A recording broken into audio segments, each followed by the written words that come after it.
Okay, welcome to another short video with Explore with Michael. And I've brought you here to the mausoleum of Sidi Bel Abbas, Sabti. Sidi Abbas was from Sabti, which is Ceuta, which is Spanish Morocco now. And he lived in the 1100s. When he was young, his mother wanted to put him into a trade where he could earn his livelihood. But this young man had brains to burn, he was an intellectual. So he went to university instead and he studied the Islamic sciences. So he memorized the Quran, Hadith, jurisprudence, etc., etc. But he also secular science, chemistry and mathematics, although there was no division between secular and the divine at that time. Anyway, he became a teacher. Now, ordinarily, when you're a teacher, the student pays you and you teach them. But this wasn't the case with Sidi Bel Abbas. He would actually support his students and he encouraged his students to do the same. And he was renowned for his generosity. And actually in the Islamic faith, we're advised to take on the attributes of God. And God bless Sidi Abbas. He excelled at this.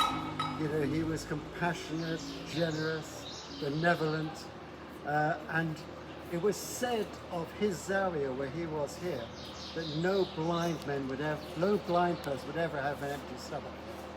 And actually, he lived in the 1100s and he died in the early 1200s. But to this day, blind people and disabled people and the elderly come here and they are fed and found and looked after.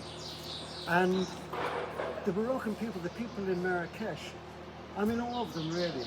The other day I ate in a restaurant called Amal, and they make no profit whatsoever from the food that they cook. In fact, what they do, they take ladies from impoverished backgrounds, disabled people and so on, and they train them to cook to a cordon bleu standard.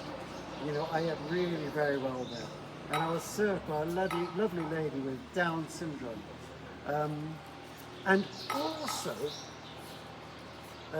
they trained a group of deaf girls to cook, but they couldn't find employment for them.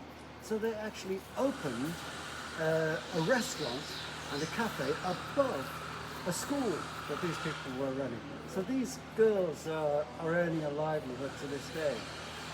And of course, we've just had the terrible earthquake here, and Amal, Google these people and donate to them, because they are actually at the moment following the example of Sidi Bel Abbas in supporting the poor people who've been impoverished by this earthquake. And you can see the Zaouia here, absolutely breathtaking. And may God have mercy on his soul and reward him for all of his generosity.